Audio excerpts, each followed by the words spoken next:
नमस्कार, मैं दीपक कुमार। आप देख रहे हैं पंजाब केसरी.com। प्रतिबंधित संगठन पीएफआई को लेकर ईडी ने बड़ा खुलासा किया है। गल्फ देशों से हवाला के जरिए करोड़ों रुपए का कैश आया है।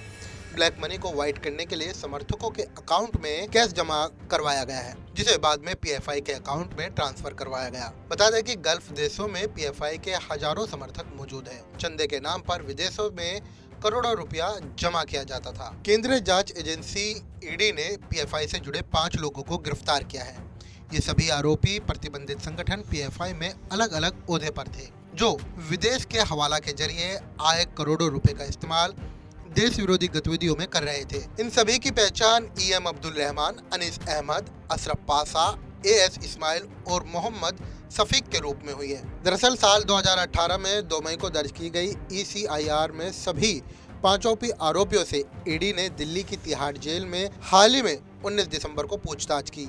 ये पूछताछ 3 दिसंबर 2020 को पीएफआई के ठिकानों पर रेड के दौरान बरामद संगठन के अलग अलग बैंक अकाउंट डिटेल्स के आधार पर की गई। सभी आरोपी संगठन के अलग अलग शहरों में मौजूद बैंक अकाउंट के साइनिंग अथॉरिटी थे। इन सभी से बैंक अकाउंट में आए करोड़ों रुपए की मनी ट्रेल के बारे में पूछताछ की गई, लेकिन संतोषजनक जवाब न देने और तथ्य छुपाने के आरोप में इन्हें गिरफ्तार कर लिया गया। ईएम अब्दुल रहमान शुरुआत से पीएफआई से जुड़ा था। पीएफआई में पिछले कई सालों में अलग अलग पद पर रहा है। पीएफआई के हर बड़े एक्शन और फैसले में अहम रोल रहा है। अब्दुल रहमान आतंकी संगठन सिमी यानी student Islamic movement of India से 1989 से 1984 तक जुड़ा रहा। उसके बाद जब इस संगठन पर प्रतिबंध लगा तो पीएफआई के नाम से बनाए गए संगठन में 2007 से 2008 तक जनरल सेक्रेटरी और 2009 से 12 तक पीएफआई का चेयरमैन रहा।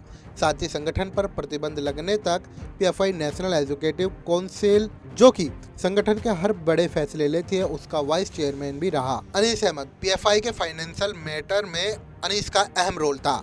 अनीस 2018 से 2020 तक संगठन का नेशनल सेक्रेटरी रहा और इसकी जिम्मेदारी संगठन के लिए फंड इकट्ठा करनी थी। वह पीएफआई का प्रवक्ता भी था। पीएफआई के स्टेट लेवल पर फंड जमा करते था। राज्यों के हर जिले में एक डिस्ट्रिक्ट कमेटी होती थी, जो फंड जमा होने पर स्टेट लेवल कमेटी के अकाउंट में जमा कराती थी। अशरफ पाशा पीएफआई में नेशनल लेवल पर अलग अलग अहम पदों पर रहा है। तेलंगाना और आंध्र प्रदेश का जोनल प्रेसिडेंट था। पीएफआई का नेशनल सेक्रेटरी भी रहा है। संगठन में हर फाइनेंशियल मैटर में इसकी राय अहम होती थी। साल 2009 से 2010 तक संगठन के कर्नाटक यूनिट का जनरल सेक्रेटरी रहा। एएस इस्माइल पीएफआई के फाउंडर मेंबर में से एक है। संगठन के नॉर्थ जोन का साल 2018 से 2020 तक प्रेसिडेंट रहा है। पीएफआई की नेशनल एजुकेटिव काउंसिल का मेंबर रहा है। संगठन के हर फाइनेंशियल मैटर में अहम रोल रहा है। मोहम्मद सफीक कर्नाटक में पीएफआई के स्टेट लेवल से लेकर नेशनल लेवल तक संगठन में सभी पदों पर रहा है और सभी महत्वपूर्ण पदों पर रह चुका है। साल 2016 से 2020 तक कर्नाटक में स्टेट प्रेसिडेंट रहा।